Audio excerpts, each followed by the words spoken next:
नमस्कार दोस्तों, स्वागत है।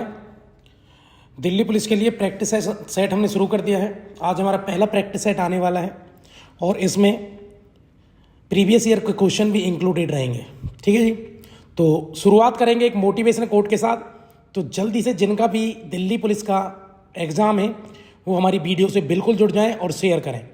शुरुआत करूंगा एक मोटिवेशनल कोट के साथ।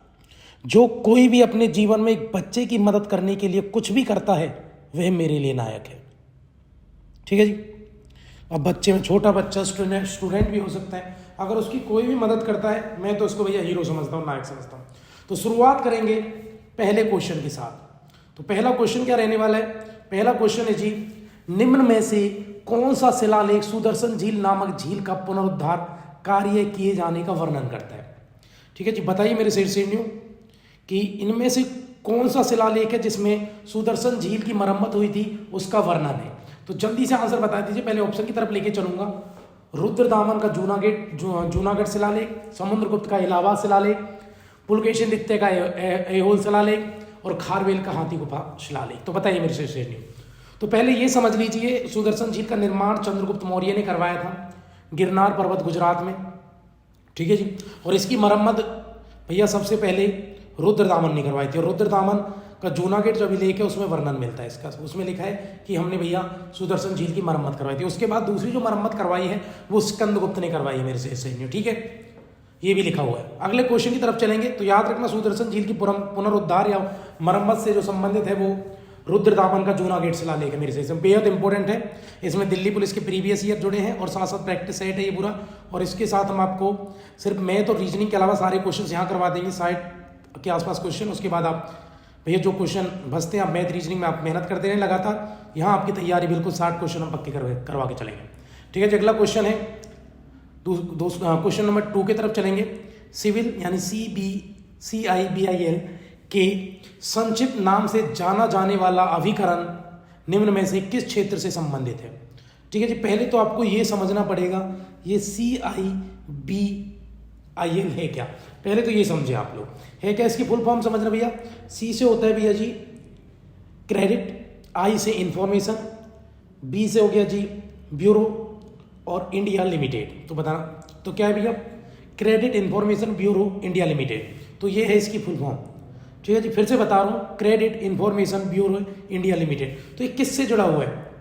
ठीक है। तो सेंट्रल जो मैंने बताया आपको credit information bureau of India limited, ये जो जुड़ा है भैया ये बैंकिंग सेक्टर का है। किस क्षेत्र का है मेरे से?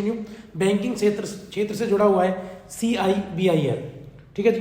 बेहद इंपॉर्टेंट है। और ये वो होता है जब कोई व्यक्ति बैंक से मान लो लोन ले रहा है तो बैंक उसका जो रिकॉर्ड रखता है ना उसको कहते हैं CIBIL। ठीक है। कहते हैं ना सिविल ठीक नहीं है, तो वो यही है सिविल नागरिक वाला सिविल नहीं है, तो सिविल यही है CIBIL। तो सिविल की इसकी फुल फॉर्म क्या है? Credit information bureau of India limited. ठीक है जी, यही है। तो सिविल कहते हैं ना, सिविल नहीं आ रहा सिविल ठीक है, तो सिविल वही है। जब कोई बैंकों से कोई उधार ले रहा है, ऋण ले रहा है, तो बैंक उसका जो खाता रखते हैं या फिर उसका जो मेंशन रिकॉर्ड करके रखते हैं उसको कहते हैं सिविल। तो क्या आप सुनते हैं ना सिविल ठीक नहीं है, तो वो सिविल यही है। ठीक है। तो क्रेडिट इंफॉर्मेशन होती है जिसको बैंक अपने पास रखता है। अगले क्वेश्चन की तरफ चलेंगे। बेहद आसान तरीके से मैंने आपको समझाने की कोशिश की है।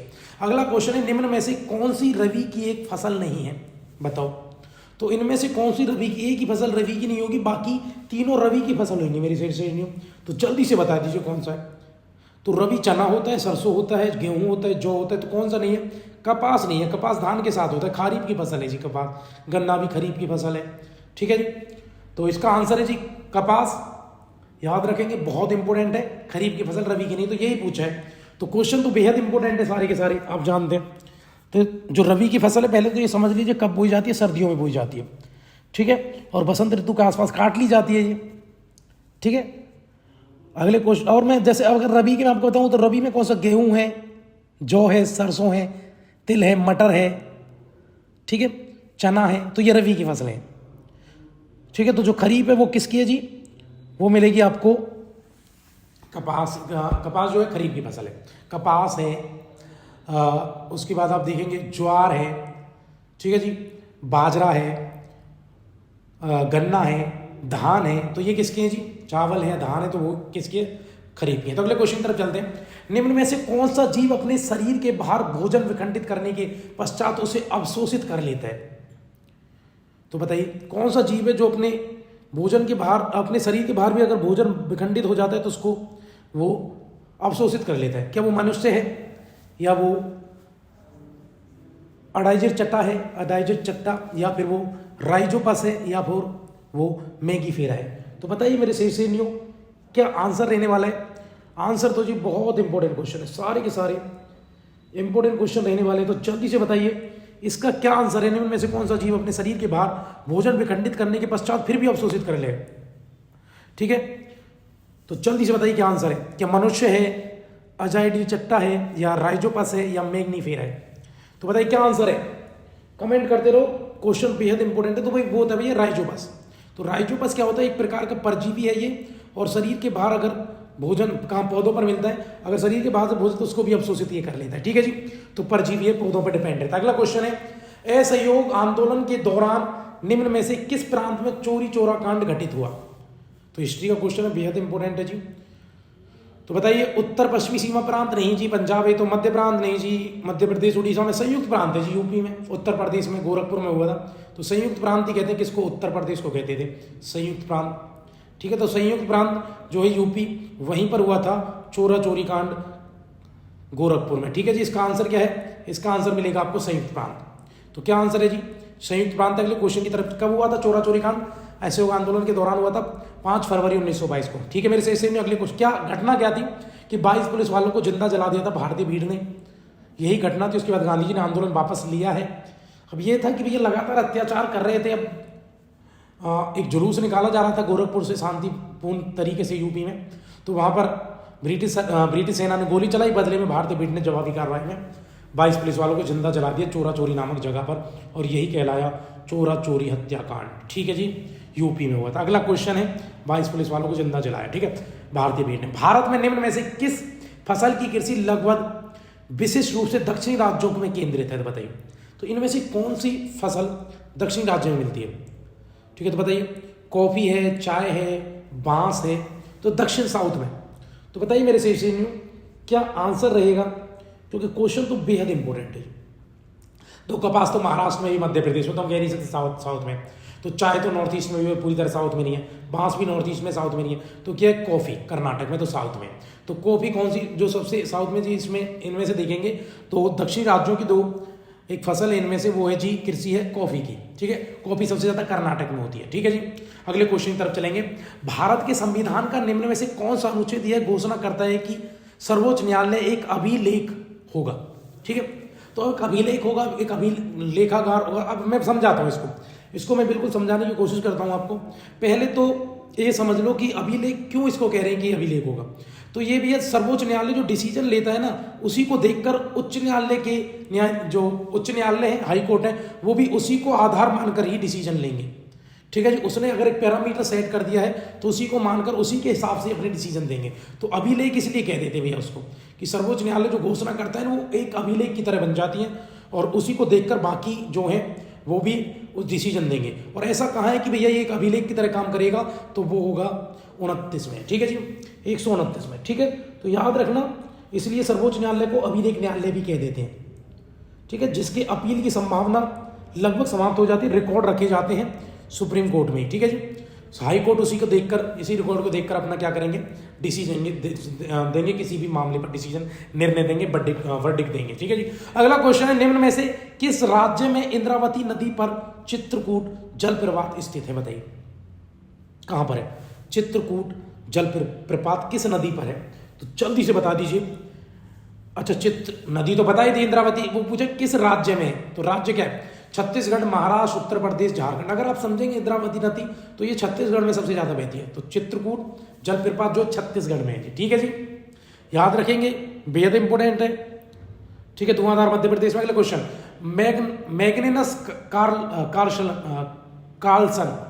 मैग्नस कार्लसन रिक्सतान के एक अंतरराष्ट्रीय शतरंज खिलाड़ी है। तो भैया बहुत इंपॉर्टेंट क्वेश्चन है।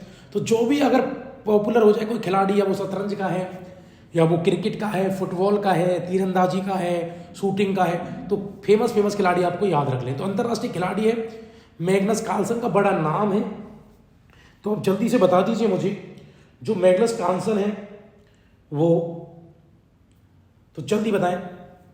तो क्या आंसर रहने वाला है, बेहद इंपॉर्टेंट क्वेश्चन है जी। तो इसका जो आंसर रहेगा, क्या वो नॉर्वे के हैं, जर्मनी के हैं, रूस के, फ्रांस के? तो मैग्नस कार्लसन जो है ना भैया वो नॉर्वे के हैं।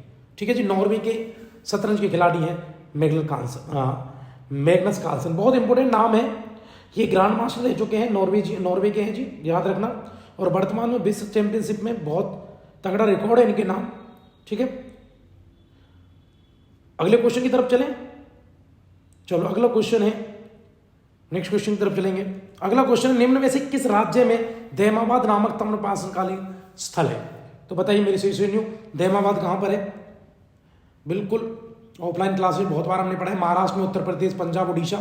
तो दैमाबाद है। सबसे ज्यादा तांबे के बर्तन मिले हैं वहां से, तो याद रखना ताम्रपाषाणकालीन संस्कृति है दैमाबाद, जो कहाँ, महाराष्ट्र में थी। ये शहरी महाराष्ट्र में, हड़प्पा सभ्यता का सबसे दक्षिणी शहर है दैमाबाद, वहां पर बहुत सारे तांबे के बर्तन मिले हैं। तो ताम्रपाषाण संस्कृति कहाँ है जी? महाराष्ट्र में। अगले क्वेश्चन की तरफ लेके चलूंगा। निम्न में से किसके हृदय में 2 प्रकोष्ठ होते हैं? बताइए किसके हृदय में आपको 2 प्रकोष्ठ मिलेंगे? बेहद इंपॉर्टेंट क्वेश्चन जी, ऑप्शन की तरफ लेके चलेंगे। क्या मानव में होते हैं, या स्कोलियोडोन्स में होते हैं, छिपकली में होते हैं, मगरमच्छ में होते हैं? तो बता दीजिए मेरे से वीडियो को शेयर करिए, बताइए किसमें 2 प्रकोष्ठ होते हैं, तो जल्दी से बता दीजिए। तो इसका जो आंसर रहेगा, इसका आंसर है भैया स्कोलोडोनस में होते हैं। स्कोलोडोनस ना एक प्रकार की मछली है, ये समझना। ये भी क्या है? ये भी एक प्रकार की मछली है। ठीक है, और इसका जो खून है ना वो ठंडा होता है, ठंडे खून की एक मछली है। और स्कोलोडोनस, और इसी में क्या मिलते हैं आपको? 2 प्रकोष्ठ मिलेंगे। ठीक है मेरे से बहुत इंपॉर्टेंट नदी है। ठीक है, इसमें 2 प्रकोष्ठ आप कह लें, या एक नीले एक कलिंद मिलेगा, ऐसे कह सकते हैं आप। ठीक है, ठीक है, तो ये रक्त के मिश्रण को रोक नहीं सकते हैं, ऐसा है। चलो अगला क्वेश्चन है, तो याद रखना 2 प्रकोष्ठ स्कोलोडोनस में है, और ये एक प्रकार की मछली है, और ये ठंडे रक्त की मछली। ठीक है, अगला क्वेश्चन है, लोटिया नामक गीतों का संबंध पारंपरिक रूप से निम्न में से किस राज्य से है? बताओ। तो लोटिया जो गीत है वो किस राज्य का लोकगीत है? मेघालय, राजस्थान, महाराष्ट्र, तेलंगाना? बताइए। तो बेहद इंपॉर्टेंट क्वेश्चन है जी, राजस्थान का। लोटिया कहाँ गए जी? लोटिया राजस्थान का है मेरे शीर्षक में, याद रखना, बेहद इंपॉर्टेंट है। ठीक है जी, कहाँ का है? राजस्थान का क्षेत्रीय संगीत है ये। और ये भी समझना, ये कब गाया जाता है? ये चैत्र मास में गाया जाता है। लोटिया उत्सव ये लोग मनाते हैं, तो तब गाया जाता है। ठीक है, और होता क्या है कि इस समय ना महिलाएं तालाब से या कुएं से क्या करेंगे? पानी भर के लाती हैं। ठीक है, एक प्रकार का कह लो पानी भरने का एक बर्तन होता है, लोटा कह लो, कलश कह लो, तो वो लेके आती है, और इसको बड़ा शुभ माना जाता है। ठीक है, और इन कलश को क्या करते हैं ये लोग? इन कलश को ना फूलों से सजाए रखते हैं। तो याद रखना, ये लोटिया कहाँ है? राजस्थान का। अगला क्वेश्चन है, भारतीय राष्ट्रीय लेखाकरण प्रथाओं के अनुसार वास्तविक जीडीपी प्राप्त करने के लिए संकेत सकल घरेलू उत्पाद में निम्न में से समायोजित किया जाता है। चलो, ये कह रहे हैं कि भैया जब राष्ट्रीय लेखाकार हम रखते हैं तो जीडीपी में क्या शामिल किया जाता है इनमें से? तो बताइए मेरे से न्यू, जीडीपी में क्या समझ आता है? चलो जी अगले क्वेश्चन की तरफ चलेंगे। क्वेश्चन क्या रहने वाला है? तो क्वेश्चन जो हमारा था, भारतीय राष्ट्रीय लेखाक प्रथाओं के अनुसार जो जीडीपी प्राप्त करने के लिए जो हम जीडीपी प्राप्त करते हैं उसमें सकल घरेलू उत्पाद में क्या समायोजित करते हैं? मूल्य ह्रास को करते हैं, विदेशी मुद्रा को करते हैं, मुद्रास्फीति करते हैं, या सरकारी ऋण को करते हैं? बताइए मेरे से क्या आंसर रहेगा? बहुत इंपॉर्टेंट है और बिल्कुल क्वेश्चन बेहद इंपॉर्टेंट ही रहने वाला है। तो बताइए क्या आंसर है इसका, किसको शामिल किया जाता है? तो आप याद रखना, इसमें मुद्रास्फीति को शामिल करते हैं, महंगाई को। ठीक है, किसको शामिल करते हैं?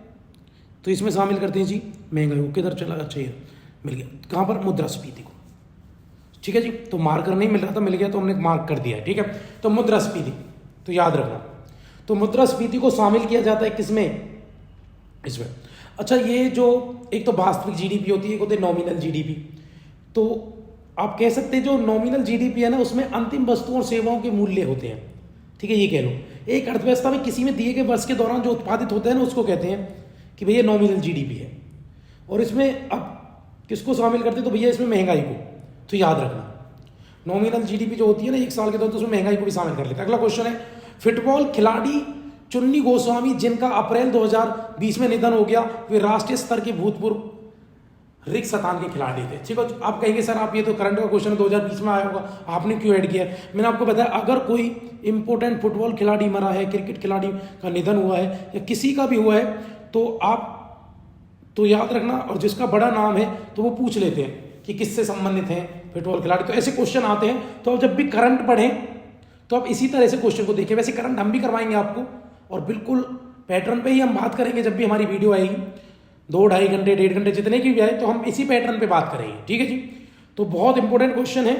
तो आप मुझे बताइए, जो फुटबॉल खिलाड़ी हैं चुन्नी गोस्वामी, उनका निधन हो चुका है, वो क्या खेल खेलते थे, उनका क्या खेल था बताइए?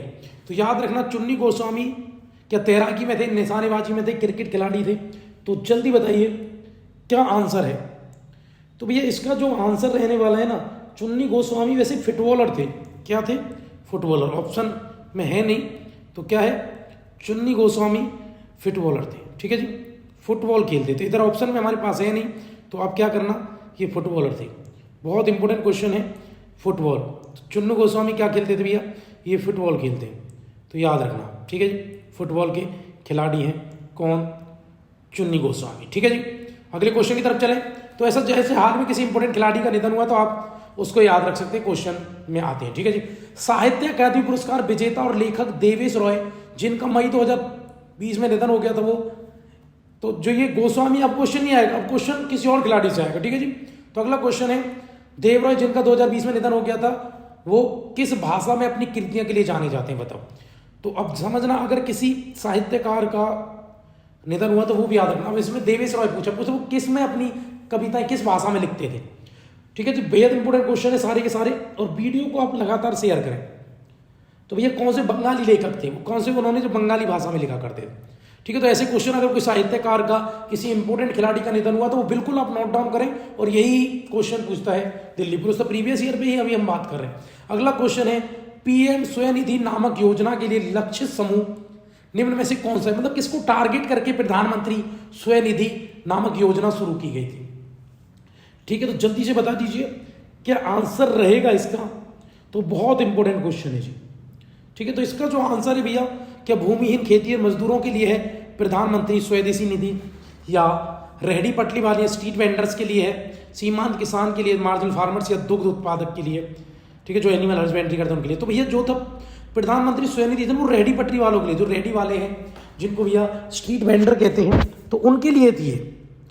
और 2020 में शुरू हुई थी। तो करंट ऐसी कोई योजना अगर शुरू हुई है तो वैसे भी आधा जब भी पूछ लेंगे, पीएम स्वनिधि नामक योजना किसके लिए? तो रेहड़ी वालों के लिए है। ठीक है जी, बहुत इंपॉर्टेंट है। और ये लॉकडाउन में जो बेचारे प्रभावित हो रहे थे रेहड़ी वाले, तो उनमें ये कि बेचारे अच्छे से रह पाए, तो उसके लिए शुरू की गई थी। ठीक है, तो बहुत इंपॉर्टेंट है। लाभ पहुंचाना उद्देश्य रेहड़ी वालों को, ठीक है, स्ट्रीट वेंडर्स को जो रेहड़ी वाले शहरों में, तो उनको ये लाभ पहुंचाने के लिए ये योजना थी। ठीक है जी, अगले क्वेश्चन की हम तरफ चलेंगे। क्वेश्चन बेहद इंपॉर्टेंट है, सारे के सारे क्वेश्चन। तो इसमें भैया ऋण वगैरह देते थे रेहड़ी वालों को, बस ये कि ऋण विन मिल जाए बेचारों की, जो प्रतिकूल परिस्थितियां पैदा हुई हैं लॉकडाउन में उनको अनुकूल बनाया जाए। ठीक है, अगला क्वेश्चन है 17वां, भारतीय अर्थव्यवस्था में नकदी का प्रबंध निम्न में से किसके द्वारा किया जाता है? तो बताइए, कैश मैनेजमेंट कौन करता है? नोट कौन बनाए रखता है अर्थव्यवस्था में? नोट बने रहे, नगद पैसा बना रहे, ठीक है, नकदी बनी रहे, तो कौन? तो भैया ये सेबी है, भारतीय प्रतिभूति और नियमन बोर्ड का होता है। सेबी का कोई मतलब नहीं है, सेबी नकदी से नहीं, सेबी होती है शेयर मार्केट में। भारतीय बैंक संघ का भी मतलब नहीं, वो बैंकों को मैनेज करते हैं। तो इसका आंसर क्या है? आरबीआई। तो आरबीआई का ही काम है भैया कि भैया मनी का फ्लो लगातार बना रहे, नकदी मार्केट में रहे। तो इसका आंसर क्या है जी?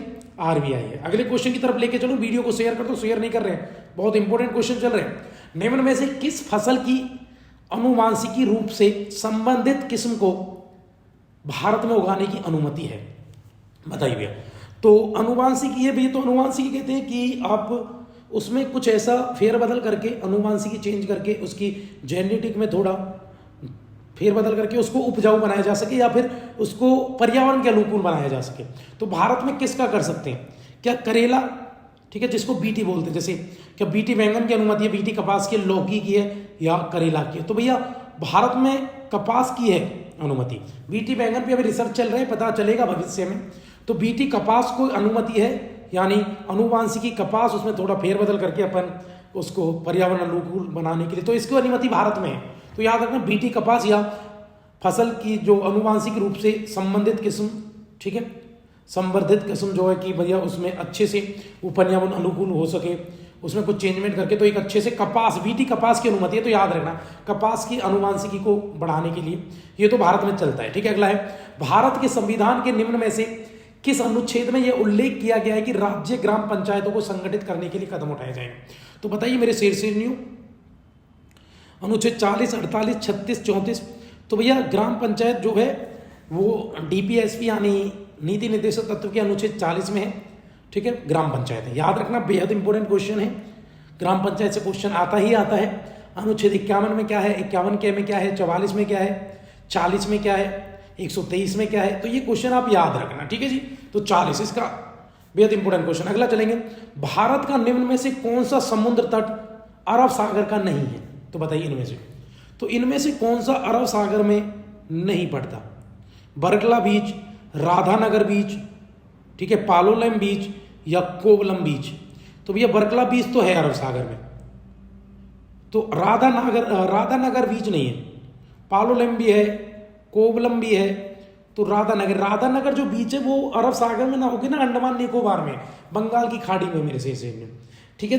तो याद रखना वीडियो तो सारी की सारी बेहद इंपॉर्टेंट है, क्वेश्चन बेहद इंपॉर्टेंट है। अगले क्वेश्चन की तरफ चल रहे हैं, बता दिए अगला क्वेश्चन, साइंस का क्वेश्चन आ चुका, बताइए मेरे से नहीं हो, बेहद इंपॉर्टेंट। यीस्ट में आवासीय शासन के दौरान निम्न में से कौन सा उत्पादन बनते हैं? बताओ। जब यीस्ट बनता है, खमीर बनता है, तो कौन कौन सा होता है? लैक्टिक अम्ल में ऊर्जा, दोनों मिलकर बनाते हैं। लैक्टिक अम्ल में कार्बन डाइऑक्साइड और प्लस ऊर्जा होता है, इथेनॉल में कार्बन डाइऑक्साइड प्लस में ऊर्जा होता है, एसिटिक एसिड में प्लस ऊर्जा होता है। तो बताइए मेरे से बेहद इंपॉर्टेंट क्वेश्चन है। तो इसमें जो होता है ना भैया, वो इथेनॉल में कार्बन डाइऑक्साइड और ऊर्जा मिल जाती है, एनर्जी, तब जाके यीस्ट या खमीर बनता है, तो इथेनॉल होता है जी, ठीक है मेरे से न्यू। चलें कुछ आंसर करेंगे, आंसर है तीसरा जी, ठीक है, बेहद इंपॉर्टेंट क्वेश्चन है। तो ये आप यीस्ट कह लो, खमीर कह लो, तो इसका जो बाई फर्मेंटेशन होता है ना, इसका जो किण्वन बोलते हैं हिंदी में, जो किण्वन होता है ना, तो उसमें ये तीनों चीजें होती है। क्या होता है? इथेनॉल होता है, कार्बन डाइऑक्साइड और ऊर्जा, तीनों मिलकर इसको जी इसमें गड़बड़ करती थी, ठीक है। अगले क्वेश्चन की तरफ, अगला क्वेश्चन क्या है, ठीक है। तो भैया इकोनॉमी का फिर से क्वेश्चन है, जिस दर पर, इकोनॉमी के बहुत सारे क्वेश्चन आते हैं दिल्ली पुलिस में, फिर बता रहा हूं, जिस दर पर किसी देश का केंद्रीय बैंक अपने क्षेत्र में वाणिज्य बैंक को धन उधार लेता है, उसे निम्न में से क्या कहते हैं? बताओ। उसको रिवर्स रेपो दर कहते हैं, द्वितीयक ऋण दर कहते हैं, रेपो रेट कहते हैं, प्राथमिक दर, ठीक है। यानी कहने का मतलब आरबीआई जब बैंकों से पैसा खींचता है, उनसे कहता है भैया जब तुम्हारे पास जो पैसा ज्यादा पड़ा है ना, वो तुम्हारे तब भी काम नहीं आ रहा, वो हमें दे दो, हम किसी को रेपो रेट पे दे देंगे। तो इसका आंसर भैया, केंद्रीय बैंक जब वाणिज्य बैंकों से पैसा लेता है तो वो रिवर्स रेपो रेट है, और जब वाणिज्य बैंकों को देता है आरबीआई से, वो लेके आते हैं, आरबीआई जब बैंकों को पैसा देता है रेपो रेट पे देता है, ठीक है। तो याद रखना भैया, जब बैंक आरबीआई से लेके आते हैं रेपो रेट पे, और जब आरबीआई बैंकों से लेता है तो रिवर्स रेपो रेट पे, ठीक है जी। अगले क्वेश्चन की तरफ चलेंगे, मानव तंत्रिका तंत्र के संदर्भ में, तो ये भैया फिर से साइंस का क्वेश्चन आ गया, बायोलॉजी का। मानव तंत्रिका तंत्र के संदर्भ में तंत्रिका कोशिका निम्न में से कौन सा भाग सूचनाएं प्राप्त करता है? बताइए। तो कहाँ सूचनाएं जाती है एकदम से? अगर कोई हमें ऐसे कुछ लग जाए, कुछ जल जाए, एकदम से भैया हमारे रेडियो जो एक्टिव तरंग से, ठीक है, जो हमारे बॉडी के अंदर एकदम से एक्टिव हो जाती है हमारी जो भैया ये न्यूरॉन्स के अंदर जो वेव्स होती हैं, और वो तुरंत माइंड को सूचना देती हैं, और वो देती है भैया तंत्रिका तंत्र को। किसको देती है मेरे से? वो देती है जी किसको? तो कौन सा भाग सूचनाएं प्राप्त करता है?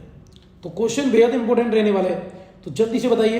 तो कौन सा होते हैं? वो तंत्रिका कोशिकाएं होती है। अब तंत्रिका कोशिकाएं, इसमें तो क्या लिखा हुआ है? अक्षतंतु, एक्सॉन, तंत्रिका छोर, तो डेंड्राइट, तो डेंड्राइट होते हैं भैया तंत्रिका तंत्र, डेंड्राइट, दुर्माश्रम या डेंड्राइट तंत्रिका कोशिकाएं में बोलते हैं। तो तंत्रिका कोशिकाएं एकदम से सूचनाएं पहुंचाती है, ठीक है जी। पहली सूचना तंत्रिका कोशिका को मिलती है, वो माइंड तक पहुंचाती है, तंत्रिका तंत्र तक। तो इसका आंसर क्या है? डेंड्राइट या तंत्रिका कोशिकाएं, ठीक है जी। तो याद रखना कि क्वेश्चन बहुत इंपॉर्टेंट है। और तंत्रिका कोशिकाएं क्या करती हैं? तो ये एकदम से न्यूरॉन संकेत भेजती हैं, ठीक है, सूचनाएं भेजती हैं, ठीक है, किसको? हमारे तंत्रिका तंत्र को। तो याद रखना न्यूरॉन्स के फॉर्म में जाते हैं। चलिए अगले क्वेश्चन की तरफ। अगला क्वेश्चन, निम्न में से कौन भारत के द्वितीय उपराष्ट्रपति थे? तो बताओ भारत के दूसरे राष्ट्रपति कौन थे? उपराष्ट्रपति कौन थे? तो बताइए कौन थे भारत के दूसरे उपराष्ट्रपति? ऑप्शन है बीबी गिरी, जाकिर हुसैन, बीडी जत्ती, गोपाल स्वरूप पाठक। तो भैया पॉलिटी का क्वेश्चन है, तो याद रखना यहाँ से भी क्वेश्चन आते हैं राष्ट्रपति। तो भैया दूसरे राष्ट्रपति थे जाकिर हुसैन। तो क्या आंसर करेंगे मेरे से सीनियो, आंसर करेंगे आप जाकिर हुसैन। ठीक है, तो जाकिर हुसैन क्या है, दूसरे उपराष्ट्रपति में जाकिर हुसैन राष्ट्रपति भी रह चुके हैं, और जब ये राष्ट्रपति थे तो भैया पोस्ट के दौरान ही इनकी डेथ हुई थी, और भारत के पहले मुस्लिम राष्ट्रपति भी हैं जाकिर हुसैन। ठीक है जी, तो याद रखना, बेहद इंपॉर्टेंट क्वेश्चन है। ठीक है, अर्थशास्त्री भी रह चुके हैं जहाँ तक मुझे याद आता है, तो ये अर्थशास्त्री थे। ठीक है, 1962 के आसपास उपराष्ट्रपति बन चुके। ठीक है, तो ये अगला क्वेश्चन की तरफ चलेंगे। अगला क्वेश्चन है, अलेक्जेंडर डेरिमल्पल पुरस्कार निम्न में से किस काम के लिए दिया जाता है, बताओ। बड़ा अजीब सा पुरस्कार है। ठीक है, अलेक्जेंडर डेरिमल्पल है, कैसे लिख, देखो टाइपिंग मिस्टेक है मुझे लग रहा है, अलेक्जेंडर होना चाहिए, अलेक्जेंडर पुरस्कार ही तो है भैया, वो अलेक्जेंडर है, अलेक्जेंडर डेल रिपम्पल होता है, डेल रिपम्पल। ठीक है, तो अलेक्जेंडर डेल रिपम्पल पुरस्कार किस देश में दिया जाता है, किस लिए दिया जाता है बताओ, तो किस लिए दिया जाता है, किस देश में ये दिया जाता है। तो भैया ये अमेरिका में दिया जाता है। कहाँ दिया जाता है, यूके का। ठीक है, अमेरिका। ठीक है, बस ऐसा नहीं है, ऐसा कभी कभी पूछ लेते हैं जब न्यूज में आ जाता है, तो ये इंपॉर्टेंट है। तो अलेक्जेंडर डेल रिम्पल पुरस्कार लिख लेना, नोट डाउन करके याद कर लेना भैया, अमेरिका का पुरस्कार है। ठीक है, इंपॉर्टेंट है। चले अगला क्वेश्चन की तरफ हम चलेंगे। अगला क्वेश्चन है निम्न में से किस United Nation military gender award पुरस्कार दिया जाता है, बताओ किसको, बताओ किसको दिया जाता है ये पुरस्कार। निम्न में से किसने United Nation military gender advocate of the year पुरस्कार प्राप्त किया, बताओ किसने प्राप्त किया इस समय। तो बहुत इंपॉर्टेंट क्वेश्चन। देखो कुछ ना ऐसे पुरस्कार भी आपको याद रखने पड़ेंगे। 2019 में पूछा था ये कि United Nation military gender advocate, अब आप देख लेना 2023 में किसको मिल रहा है, 22 में किसको मिला, तो वहां देख लेना आप। ठीक है जी, लेकिन ये तो देखो ये तो स्टैटिक है, तो ये तो आपको याद रखना पड़ेगा। अलेक्जेंडर डेल रिम्पल पुरस्कार किसको है, ये तो आप यूके का है। लेकिन जो क्वेश्चन अब ऐसे पूछेंगे आपसे भैया कि ये United Nation military gender advocate of the year, तो advocate of the year United Nation जो देता है मिलिट्री जेंडर पर, तो ये एडवोकेट ऑफ द ईयर ये किसको मिला है, इस 2022 का देखना, 23 का देख लेना, ये 2019 का मैं आपको बता रहा हूँ। ठीक है, करंट पढ़ेंगे तो बात कर लेंगे हम कि किसको भाई, तो याद रखना उस समय सुमन गोस्वामी को मिला था ये। ठीक है जी, सुमन गोस्वामी। अगला क्वेश्चन है, वर्ण परिचय नामक पुस्तक के किसने लिखी, बताओ। वर्ण परिचय इंपोर्टेंट पुस्तक है जी, वर्ण परिचय। इसके लेखक कौन है, जल्दी से आंसर कर दीजिए, बहुत इंपॉर्टेंट क्वेश्चन है। ठीक है, बताइए। तो इसका आंसर क्या है, देवेंद्रनाथ टैगोर ने, रविंद्रनाथ टैगोर ने, राम मोहन राय ने, ईश्वर चंद्र विद्यासागर। तो भैया हिस्ट्री का क्वेश्चन है, हिस्ट्री के बहुत सारे क्वेश्चन आते हैं, कई क्वेश्चन हम पढ़ चुके हैं। तो ईश्वर चंद्र विद्यासागर ने वर्ण परिचय लिखा है। तो याद रखना भैया, भारत में जो विधवा पुनर्विवाह कानून आया था भैया 1856 में, जो लेके आए थे लॉर्ड कैनिंग, उसमें ईश्वर चंद्र विद्यासागर का भी अहम योगदान है। इन्होंने सबसे पहले विधवा से शादी करके दिखाया था कि ठीक है भैया विधवा से शादी की जा सकती है, ऐसा कोई कलंक ना समझें आप लोग। अगले क्वेश्चन की तरफ चलते भैया। अगला क्वेश्चन है, जुलाई 2020 में, देखो फिर से करंट, तो करंट देखना। अब कैसा क्वेश्चन पूछ रहे हैं, 28 जुलाई 2020 में केंद्र सरकार ने प्रेरक दौड़ सम्मान नामक एक नया पुरस्कार प्रारंभ किया, की घोषणा की। पुरस्कार किस क्षेत्र में, तो नया क्वेश्चन पुरस्कार चलाया था। तो बताइए, अब पूछ लेंगे प्रेरक दौड़ सम्मान, तो भैया जो ये सम्मान है ये किस क्षेत्र में दिया जाता है।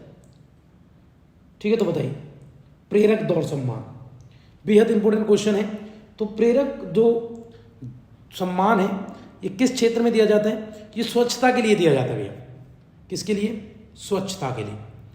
प्रेरक दौड़ सम्मान किस क्षेत्र में है, तो याद रखना भैया ये स्वच्छता के लिए दिया जाता है। बहुत इंपॉर्टेंट क्वेश्चन है, प्रेरक दौड़ सम्मान। ठीक है, तो किसके लिए, स्वच्छता, स्वच्छ सर्वेक्षण के तहत ये दिया जाता है। अगले क्वेश्चन की तरफ चलूं, तो अगला क्वेश्चन क्या रहने वाला है, 1946 में अंतरिम सरकार में राज्य रक्षा मंत्री के रूप में निम्न में से किसे नियुक्त किया गया, बताओ। तो कोई क्वेश्चन आया हुआ है, और इसलिए जब मैं हिस्ट्री पढ़ाता हूँ ये क्वेश्चन मैं सब करवाता हूँ। रक्षा मंत्री कौन थे 1946 में, अंतरिम सरकार, और नई सरकार जो पहले कौन थे। तो भैया अंतरिम जो सरकार बनी थी ना, टेम्परेरी जो सरकार थी 1946 में एक बनी थी इंटरिम गवर्नमेंट, अंतरिम सरकार। तो उसमें आप देख लें रक्षा मंत्री कौन थे। ठीक है जी, उसमें गृह मंत्री कौन थे, रेल मंत्री कौन थे, महिला मंत्री कौन थी, उद्योग मंत्री कौन थी, ये सब देख लेना, ठीक है। नहीं तो एक वीडियो हम करवा देंगे अंतरिम सरकार के ऊपर, और पहली कैबिनेट जो नेहरू जी की थी उस पर भी हम करवा देंगे, एक एक वीडियो दोनों हम डाल देंगे, एक साथ दोनों को हम कंपेयर करके पढ़ा देंगे, ठीक है जी। तो बताइए कि कौन थे अंतरिम सरकार में रक्षा मंत्री, तो जल्दी से बता दीजिए क्योंकि क्वेश्चन तो इतना इंपॉर्टेंट है, बिल्कुल बेहद इंपॉर्टेंट है, क्वेश्चन करने लायक क्वेश्चन है जी। तो बताइए जल्दी से बता दीजिए अंतरिम सरकार में कौन थे, जल्दी बताएं। तो भैया वो थे बलदेव सिंह, रक्षा मंत्री थे अंतरिम सरकार में, ठीक है जी। अगले क्वेश्चन की तरफ चलें, ठीक है। प्राचीन कालीन, ठीक है, प्राचीन कालीन एक मंदिर है जिसे कहते हैं लाड खान मंदिर। प्राचीन कालीन लाड खान मंदिर निम्नलिखित में से किस स्थान पर स्थित है, तो बता दीजिए लाड खान मंदिर कहाँ है। बेहद इंपॉर्टेंट मंदिर है और पेपर में आने लायक मंदिर है, तो जल्दी से बता दीजिए लाड खान मंदिर कहाँ पर है। ऑप्शन की तरफ लेके चलूंगा क्योंकि ऑप्शन तो बेहद इंपॉर्टेंट है जी। तो पहला जो क्वेश्चन है, पहला ऑप्शन है सांची का स्तूप, एलोरा का स्तूप, एलिफेंटा का स्तूप, ऐहोल। तो ऐहोल कर्नाटक में है जी। कहाँ पर है? ऐहोल कर्नाटक में है प्राचीन कालीन लाड खान मंदिर। भैया भगवान शिव का मंदिर है, लॉर्ड शिवा का, ठीक है। तो ऐहोल में तो ऐसे मंदिर भी आते हैं, ठीक है। बिल्कुल प्राचीन काल के मंदिरों पे एक वीडियो बिल्कुल डालेंगे। तो बिल्कुल हम तो तैयारी में तत्पर है। आप एक कदम बढ़ाएं, हम 10 कदम बढ़ाएंगे, 100 कदम बढ़ाएंगे। वीडियो को शेयर जरूर कर दो, सब्सक्राइब कर दो, ज़्यादा से ज़्यादा लोगों को जोड़ दो कि दिल्ली पुलिस के लिए प्रैक्टिस सेट आ गए प्रीवियस ईयर के साथ। भारत के निम्न में से किस वायसराय द्वारा की गई घोषणा को अगस्त प्रस्ताव कहा जाता है, बताइए। बेहद इंपॉर्टेंट क्वेश्चन है। तो बताइए कौन थे वायसराय उस समय जब जिसने अगस्त प्रस्ताव की घोषणा की थी। तो जल्दी से आंसर बता दीजिए क्योंकि क्वेश्चन तो बहुत इंपॉर्टेंट रहने वाला है, ठीक है जी।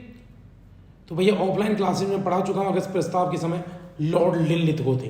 कौन थे जी? Lord Linlithgow. हिस्ट्री का क्वेश्चन है, इससे पहले पिछले क्वेश्चन तो बहुत सारे हिस्ट्री के क्वेश्चन आ रहे हैं मेरे से भी। अगला क्वेश्चन है भारतीय कृषि के संदर्भ में बेबेर, दहिया, पोंडू शब्द किसके स्थानीय नाम है। तो भैया ज्योग्राफी का क्वेश्चन आया था, प्रजातियों से क्वेश्चन है, ट्राइब से। तो बताइए भारतीय कृषि के संदर्भ में बेवर, दहिया, पोंडू, तो ये शब्द किन स्थानीय नाम है? कृषि है तो बताइए जल्दी कौन कौन सी प्रजातियां हैं। तो कृषि क्या गाय की है, मृदा किस्म की खेती, तो प्रजाति नहीं है भैया, ट्राइब नहीं है। ये क्वेश्चन है प्रजातियों से, किस्म से। तो ये किसकी किस्म है? क्या ये मृदा की किस्म है, भैंस की किस्म है, या खेतों की आदि सोया रूप है, गाय की कोई प्रजाति है? तो बताओ क्या है? भैंस की कोई प्रजाति है, बेबेर, दहिया, पोंडू। तो जल्दी से बता दीजिए क्योंकि क्वेश्चन तो बेहद इंपॉर्टेंट है जी। तो बताइए, तो बहुत इंपॉर्टेंट भैया ये ना खेती के हैं, आदिम खेती के रूप हैं। तो ऑप्शन नंबर 3 के साथ चलेंगे, ठीक है जी। तो ये कृषि के प्रारूप है। तो बहुत सारी कृषि होती हैं और कृषि जो है तो आपको पढ़नी पड़ेगी। जैसे झूमिंग कृषि कहाँ होती है? झूम कृषि। तो जो झूमिंग कृषि है ये नॉर्थ ईस्ट में मिलेगी आपको, ठीक है जी। बेबर, दहिया ये मध्य प्रदेश की है, बेबर दहिया लिखा हो ना, ये है। और पोंडू जो है, पोंडू कह लो, पेंडा, ये आंध्र प्रदेश की होते हैं जी, ठीक है। ऐसी उड़ीसा में होती हैं, जैसे कोमरन है।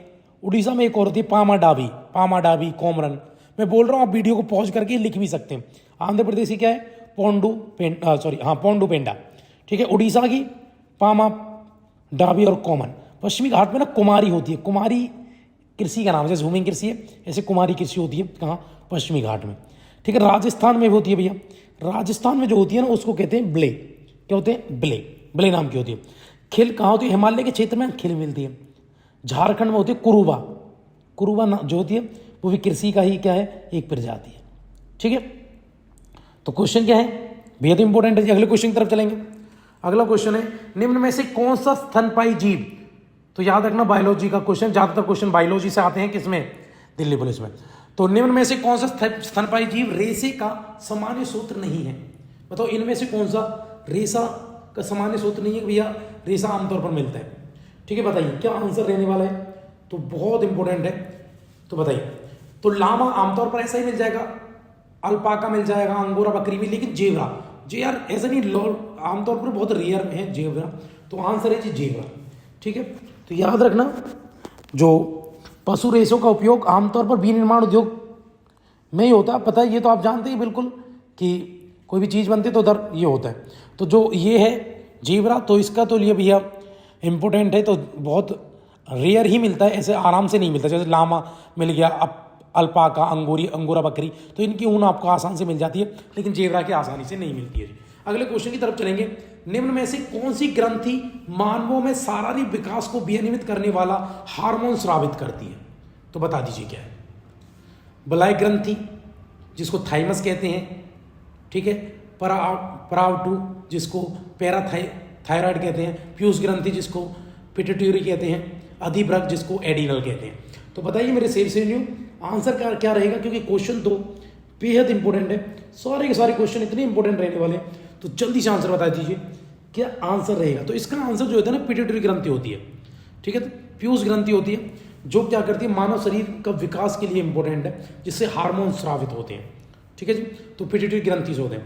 पावलफुट नाम का जनजातीय पर्व परंपरागत रूप से किस राज्य में है?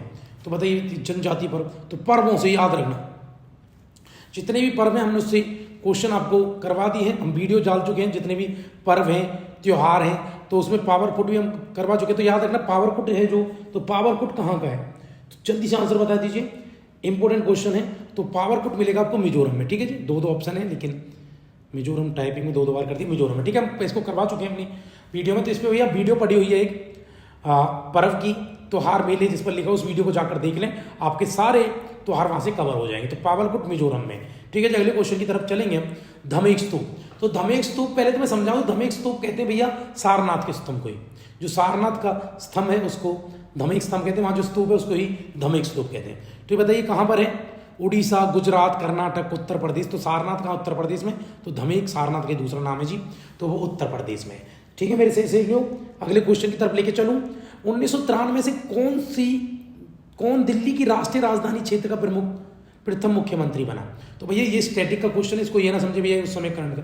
तो 1993 में जब राष्ट्रीय राजधानी क्षेत्र बनी थी, तो दिल्ली का उस समय पहला मुख्यमंत्री कौन बना था? एनसीआर का, दिल्ली का मुख्यमंत्री कौन था उस समय पहला, जो एनसीआर क्षेत्र में बटी थी, नेशनल कैपिटल रीजन में जब दिल्ली बटी, तो कौन था बताओ? साहिब सिंह वर्मा थे, सुषमा स्वराज थी, मदन लाल खुराना थे, शीला दीक्षित थी। तो बताइए 1993 दिल्ली का मुख्यमंत्री कौन था? तो ये क्वेश्चन आप बिल्कुल नोट डाउन कर लेना, और ये क्वेश्चन पेपर में बिल्कुल आता रहेगा। तो कौन है जी भैया? मदन लाल खुराना थे उस समय दिल्ली के मुख्यमंत्री, ठीक है जो 1993। अगले क्वेश्चन की तरफ लेके चलो, तो वीडियो को लगातार शेयर करो, इस क्वेश्चन को नोट डाउन कर लेना। भारत के संविधान में निम्न में से रिपीट हो जाएगा, तो बहुत इंपॉर्टेंट क्वेश्चन है। क्वेश्चन नंबर 38 पे चलते हैं। भारत के संविधान में निम्न में से किस संशोधन द्वारा केंद्रीय मंत्रिमंडल में मंत्रियों की संख्या की एक सीमा निर्धारित है, कि भैया कि इतने मंत्रिमंडल के इतने ही मंत्री होने चाहिए, यानी कुल लोकसभा के 1/10 या 1/15 से ज़्यादा नहीं होनी चाहिए, ऐसा कहते हैं। 1/15 से ज़्यादा नहीं होना चाहिए। तो बताइए क्या आंसर रहेगा इसका? तो जल्दी से बताइए, बहुत इंपॉर्टेंट क्वेश्चन, जैसे सारे के सारे बेहद इंपॉर्टेंट क्वेश्चन है। वीडियो को आप शेयर नहीं कर रहे हैं तो जल्दी से जल्दी शेयर कर दीजिए, ठीक है। तो क्या आंसर है इसका? तो हम चलेंगे भैया कौन सा है, तो ये निर्धारित किए गए मंत्रिमंडल, मैंने बताया 15% से ज़्यादा कुल जनसंख्या के हैं जी, कि भैया जितने भी अगर लोकसभा है तो लोकसभा के 15% से ज़्यादा मंत्रिमंडल में शामिल, उनको पद नहीं दिए जा सकते हैं, तो 15% को दिए जाएंगे। तो जल्दी से बताइए तो ये किस में था, तो आप जल्दी से नोट डाउन कर लीजिए, क्योंकि क्वेश्चन बेहद इंपॉर्टेंट है। तो 91वें संविधान संशोधन के तहत था। तो 91 संशोधन 2003 में हुआ था। तो 15% लोकसभा के कुल सदस्य के 15% से ज़्यादा मंत्री पद नहीं दिए जा सकते, केंद्रीय मंत्रिमंडल को शामिल नहीं किया जा सकता। अगला क्वेश्चन है, जून 2020 में विश्व बैंक द्वारा जारी अनुमानों के अनुसार भारत की अर्थव्यवस्था में वित्तीय वर्ष 2021 के दौरान गिरावट की संभावना है। तो ऐसे क्वेश्चन भैया बजट आपको पढ़ना पड़ेगा, करंट के बजट को देख लेना। 2023-24 का जो बजट आया है, तो उसमें क्या है कि उसमें भैया अर्थव्यवस्था कितनी गिर सकती है, या उभार की बात है, या जीडीपी कितनी रहेगी, तो ये ऐसे क्वेश्चन आपको देखने को मिलते। तो कितना अनुमान दिया था उस समय, ऐसे क्वेश्चन आप वीडियो बिल्कुल याद रखना, बेहद इंपॉर्टेंट क्वेश्चन है जी। तो उस समय जो इन्होंने जो अनुमान दिया था, तो देखो वैसे तो ये एक अनुमान ही देते हैं, ऐसा कोई सटीक विश्लेषण पे ये कोई ऐसे बातें नहीं देते हैं। तो इसका जो आंसर है, इसका आंसर मिलेगा आपको, उन्होंने दिया था 3.2, ठीक है, इतना अनुमान दिया। तो आप देखना किस बैंक का कोई अनुमान तो नहीं है भारतीय अर्थव्यवस्था को लेकर। तो बजट पढ़ेंगे तो वहाँ आपको मिल जाएंगे ये क्वेश्चन, कि भैया वर्ल्ड बैंक का ये अनुमान ऐसा बोला है उन्होंने, या यूएनओ का ये है, ठीक है जी। इसके ऊपर तो ऐसा देख लेना, भारत की जीडीपी कितनी चल रही है, ठीक है। तो ये सब क्वेश्चन आप देखना, कृषि के लिए कितने दिए, कितनी कि भारत के बजट कितने का आया है, आर्थिक सर्वेक्षण में क्या आता, ठीक है। तो ये कृषि के लिए कितना पैसा दें, तो थोड़ी ये चीज़ें बजट आपको देखना, करंट का बजट आपको समझना पड़ेगा। तो एक दो क्वेश्चन वहाँ से तो बनेंगे ही बनेंगे, ये तो तय है, ठीक है। तो उस समय ये ऐसा अनुमान लगाया था, ऐसे क्वेश्चन आप देखें, इसलिए मैंने भी एक क्वेश्चनों को शामिल किया कि आपको एक आइडिया रहे कि क्वेश्चन कैसे पूछे जा रहे हैं, ठीक है। वीडियो को शेयर कर दो जल्दी से, ठीक है जी, बिल्कुल, बहुत इंपॉर्टेंट, ठीक है। तो याद रखना। चलो अब एक मोटिवेशन लाइन में बीच में बोलता हूँ आपको, थोड़ा एनर्जेटिक आप रहें। तो भैया कई जीत बाकी है, कई हार बाकी है, ठीक है। ये तो बहुत थोड़ा सा अभी अनंत बाकी है, ठीक है। ये तो बहुत थोड़ा है, अभी तो अनंत बाकी है, ठीक है। लाइफ बहुत है, तो जितनी जल्दी सिलेक्शन लेंगे तो ये है।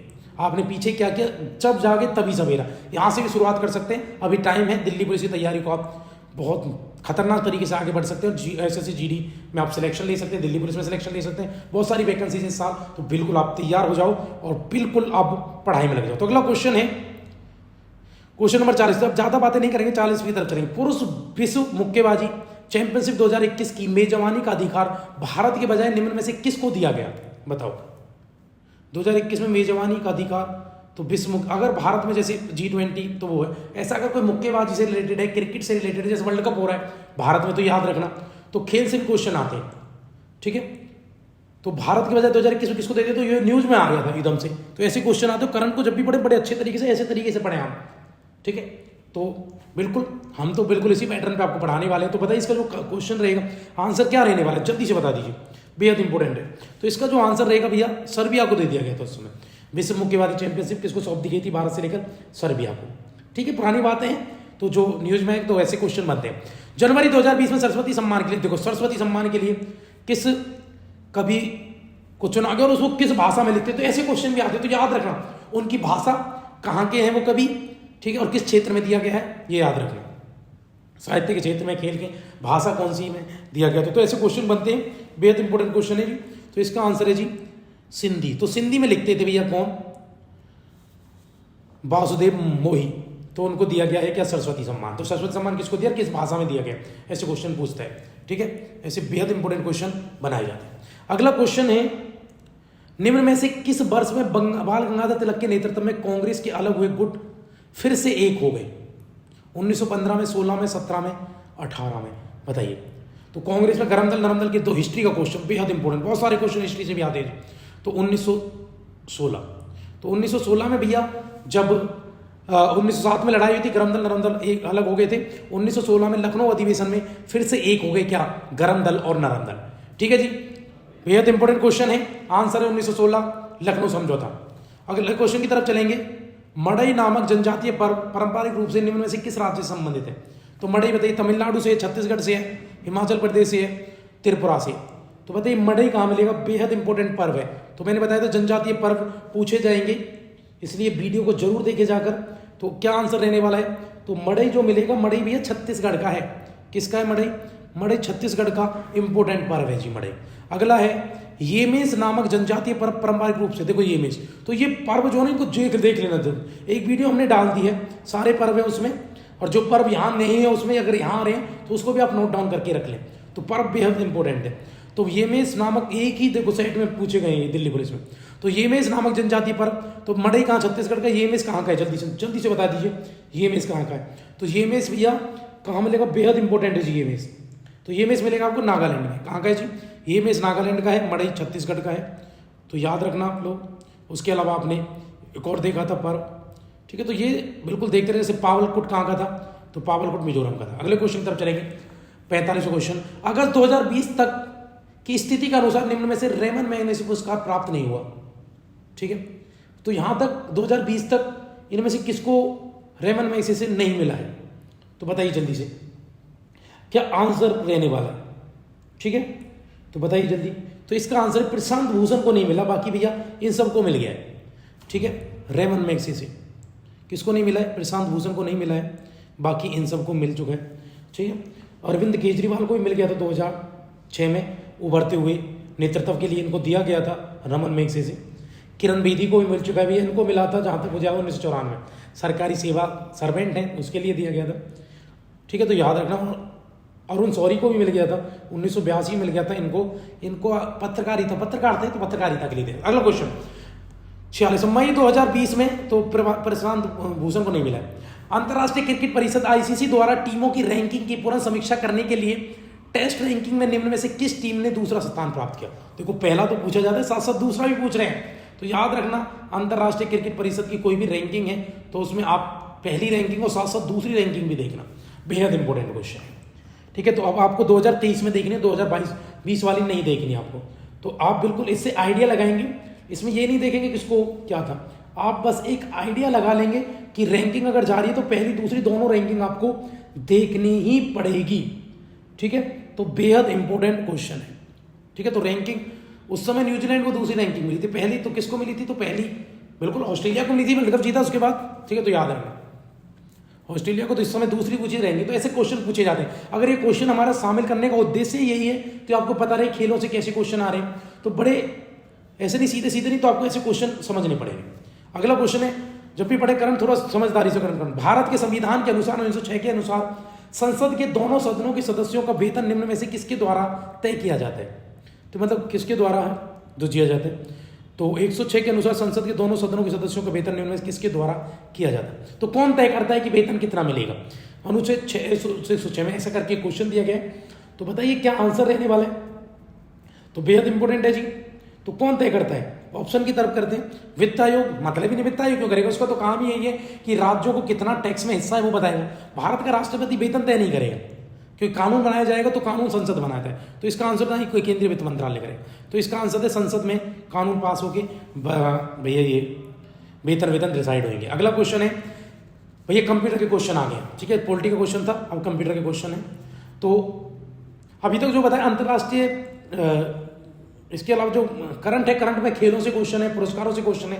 और पुरस्कार पूछा गया कि जब पुरस्कार देखे तो सिर्फ आप ये ना देखें किसको मिला है, आप ये देखें किस क्षेत्र में मिला है।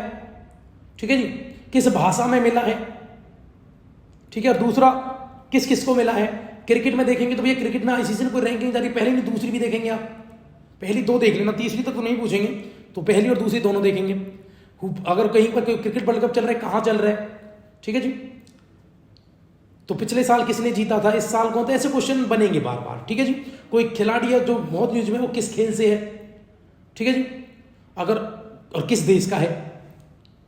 ठीक है, कोई तीरंदाजी है, शतरंज में कोई ग्रैंड मास्टर है, उभरता हुआ कोई नाम है, तो वो किसी का निधन हो गया तो वो देखना कि कोई कौन है, किस खेल से है, किस क्षेत्र में था, निधन हुआ है, भारत का है, विदेश का है। तो MS एक्सेल की तरफ हम चलेंगे। तो भैया बेहद इंपॉर्टेंट क्वेश्चन रहने वाले हैं। तो MS एक्सेल, MS वर्ड बिल्कुल पेपर से पहले आप बिल्कुल पढ़ के जाएंगे और इनको बिल्कुल भी ढील नहीं बरतने वाले आप। बरतेंगे तो फिर आपके लिए ही परेशानी करनी होनी है। तो कंप्यूटर का क्वेश्चन है पहला, MS एक्सेल वर्कबुक 2007 में डिफॉल्ट रूप से वर्कशीट होती है तो क्या होती है? तो कहने का मतलब कितनी इसमें वर्कशीट होती है। MS वर्कबुक 2007 में कितनी वर्कशीट है? 2 है, 1 है, 4 है, तो कितनी वर्कशीट थी जल्दी से बता दीजिए। तो बेहद इंपॉर्टेंट क्वेश्चन है। तो MS जो वर्कबुक 2007 थी ना, उसमें ना 3 वर्कशीट होती है। ठीक है, काम करने के लिए। लेकिन जो ऐसे समझना जैसे कोई उपयोग कर रहे हैं उसके पास तो वर्कबुक होंगे 255, लेकिन जो हम काम करेंगे वहाँ मेन जिसको सबमिट करेंगे उसमें 3 ही क्या होंगी, वर्कशीट या वर्कबुक होंगी। ठीक है, तो याद रखना कितनी वर्कशीट होंगी, 3। तो 3 ही उसमें वर्कशीट होंगी, वर्कबुक तो उसमें 255 आपको मिल जाएंगे। ठीक है, अगला क्वेश्चन। तो क्वेश्चन जब आए MS एक्सेल वर्क 2007 में डिफॉल्ट रूप से कितनी वर्कशीट हो सकती है? 3 ही हो सकती है। ठीक है जी, ये समझेंगे आप, बेहद इंपॉर्टेंट है। ठीक है, और जो वर्कशीट उसमें क्या होते हैं, या तो रो होंगे या कॉलम होते हैं, समझ लेना। वर्कशीट में क्या होते हैं, रो और कॉलम में ये व्यवस्थित होता है, मतलब कि विभाग, मतलब कि होता है, समझ लेना इसको। ठीक है, और वर्कशीट बिल्कुल इसमें डेटा को क्या करते हैं आप, लिखते हैं, इंटरेक्ट करते हैं, लिखते हैं डाटा को, डाटा इस पर लिखा जाता है। तो वर्कबुक तो भले ही 255 होते हैं, उपयोगकर्ता के लिए वर्कशीट 3 होती है, तो रो और कॉलम में होती है और इन्हीं पर डाटा लिखा जाता है। तो अगला क्वेश्चन 49, MS वर्ड 2007 में 36 पॉइंट का फॉन्ट साइज होता है, कितने इंच के बराबर होता है? 36 इंच का फॉन्ट साइज किसके बराबर होगा? तो भैया याद रखना 72 इंच का 72 पॉइंट का 1 इंच होता है। जो 72 इंच का जो फॉन्ट साइज होता है ना, वो 1 इंच के बराबर होता है। तो 36 तो आधा हो गया, तो 0.5 का किसका होता है भैया, 0.5। तो 0.5 36 पॉइंट फॉन्ट किसके इंच, कितने इंच के बराबर होता है? तो आधा इंच हो गया, 72 का 1 इंच होता है, तो ये समझ लेना। ठीक है, तो इसी में आप डिवाइड करें। अगर आपसे पूछने लगे कि भैया 144 70 तो 144 जो फॉन्ट पॉइंट का फॉन्ट होता है उसमें कितना साइज होता है, उसमें 2 इंच होते हैं। ठीक है, चलो 50वां क्वेश्चन, MS वर्ड 2007 में निम्न में से कौन सा मेन्यू बार का एक विकल्प नहीं है? तो बताओ इनमें से कौन सा मेन्यू बार में नहीं आता? इंसर्ट आता है, होम आता है, वेब पेज आता है, इंटरनेट थोड़ी ना आता मेन्यू बार पे। जब आप मेन्यू बार कंप्यूटर में खोलेंगे तो इंटरनेट थोड़ी ना दिखेगा उधर आपको। ठीक है जी, तो उधर इंटरनेट नहीं दिखेगा मेरे से न्यू। अगले क्वेश्चन की तरफ लेके चलूँ मैं आपको। तो अगला क्वेश्चन है, वीडियो को शेयर कर दो, कंप्यूटर के 10 क्वेश्चन बेहद इंपॉर्टेंट हर साइड में मिलेंगे। निम्न में से कौन सी इंटरनेट सेवा प्रदाता द्वारा प्रदान की जाने वाली सेवा नहीं है? तो बताओ। इंटरनेट सेवा दाता इंटरनेट की सुविधा आपको देता है, बिल्कुल देता है जी। वेब प्रशासन की तो नहीं देता है, डोमेन नामक पंजीकरण डोमेन भी देता है, डायलअप एक्सेस भी देता है, तो वेब प्रशासन नहीं देता भैया इंटरनेट प्रदाता। ठीक है, तो याद रखना। तो ये है, तो आपको वेब प्रशासन की सुविधा नहीं देगा, बाकी सब सुविधाएं ये आपको देता है, जैसे इंटरनेट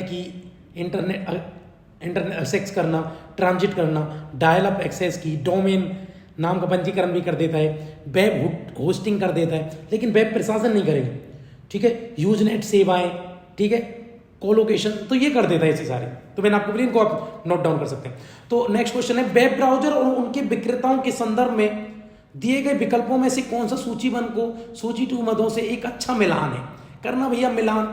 एक तरफ क्या है, एक तरफ वेब ब्राउजर है, दूसरी तरफ उनके विक्रेता। एक तरफ ब्राउजर लिखे हुए हैं वेब ब्राउजर, दूसरी तरफ विक्रेता है। तो बताओ कौन सा ब्राउजर किसका है? देखो मिलाते हैं। जो सफारी ब्राउजर ना वो एप्पल का है, अगर आपने पढ़ा हो तो क्या है वो भैया जी एप्पल का है। तो बता दीजिए, फिर मिला दीजिए। सफारी को मैंने किससे मिला दिया है? मैंने सफारी को एप्पल से मिला दिया, तो मिल रहा है। दूसरे का तीसरा है, तो दूसरे का तीसरा किसमें? तो दूसरे का तीसरा तो एक में ही जी, देखो मिल गया। अब आपको बाकी मिलाने की जरूरत है। मिलाने के लिए आप याद रख सकते हैं कि भैया चलो हमें तो याद रखना है हमारे पेपर के लिए। ठीक है, इंटरनल एक्सप्लोरर किसका होता है? तो इंटरनल एक्सप्लोरर किसका भैया? माइक्रोसॉफ्ट का है इंटरनेट एक्सप्लोरर। ठीक है, सी मंकिंग किसका है? तो सी मंकी जो निकाला था वो था मोजिला फाउंडेशन का। ठीक है जी, तो याद रखना, ऐसे करके आप याद रखें, इंपॉर्टेंट है। हमारे एक मिलाने से आगे आप इनको याद रखना। अगला क्वेश्चन है, ये प्रीवियस ईयर क्वेश्चन भी है जो पूछेंगे। एक स्प्रेडशीट में सेल की एडिटिंग करने के संदर्भ में दिए गए विकल्पों में से कौन सा विकल्प एक मदों को दूसरे मदों के साथ अच्छा मिलान करता है? तो एक तरफ भैया स्प्रेडशीट है, दूसरा एडिट। तो भैया कैसे? ठीक है, स्प्रेडशीट दी हुई है, वहां पर कीज दी हुई है आपको, और वो क्या काम करती है तो आप देख सकते हैं। ठीक है जी, तो बिल्कुल बेहद इंपॉर्टेंट क्वेश्चन है और याद रखना। तो ऑप्शन की तरफ चलते हैं। तो मिलाइए भैया, इंटर को किससे मिलाएंगे? सिर्फ टैब को, टैब से, एरो की, तो कैसे कैसे मिलान होगा वो समझ लीजिए।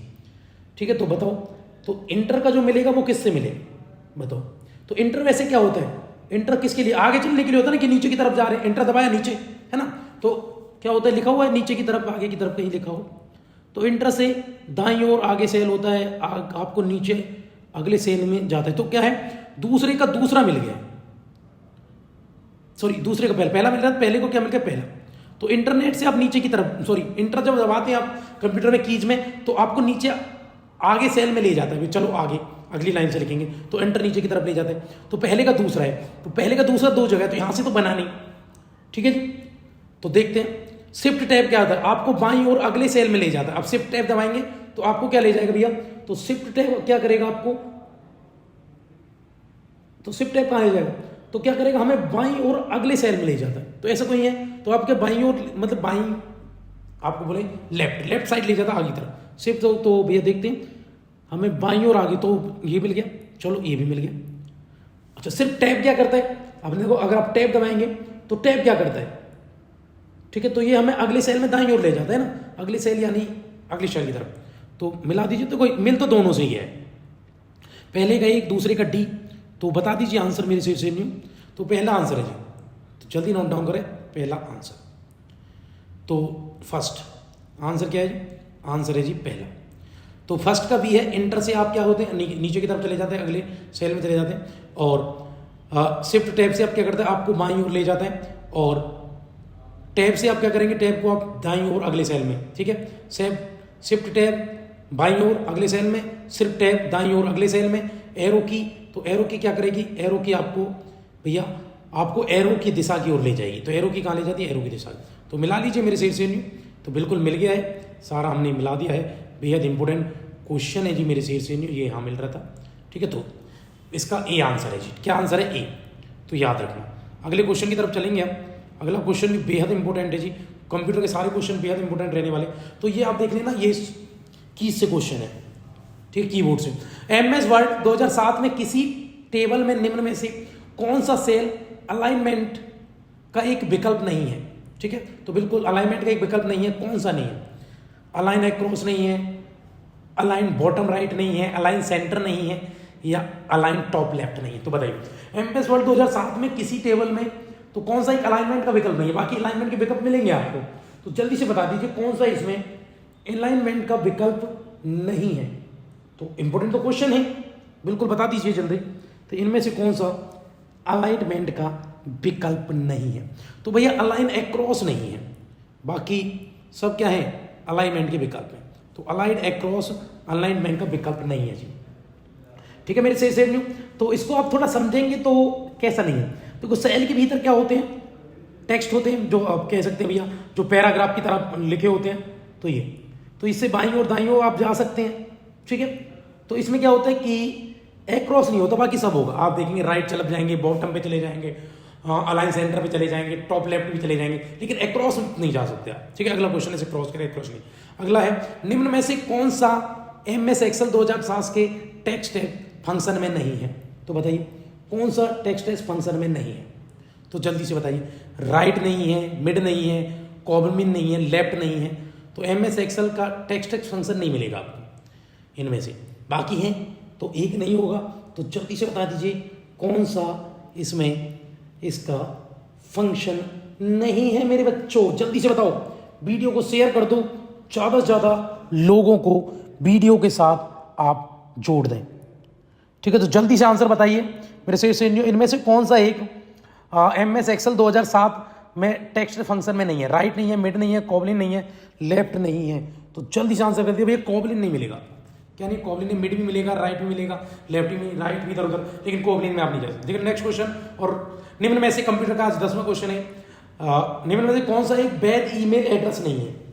तो भैया ईमेल एड्रेस इनमें से कौन सा सही ईमेल एड्रेस नहीं होगा, बाकी सब ईमेल एड्रेस ठीक होंगे।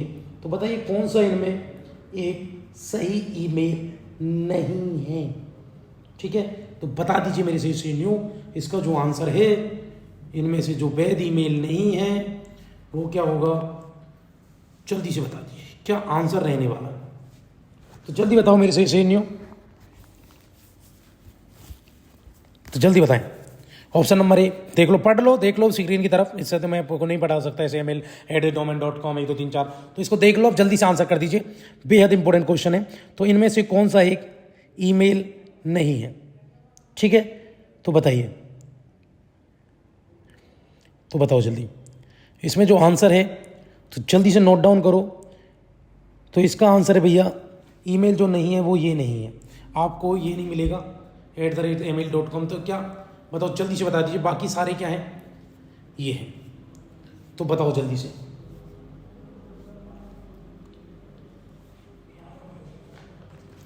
ठीक है, तो इसका जो आंसर है ये नहीं होगा, बाकी सारी वैध ईमेल है।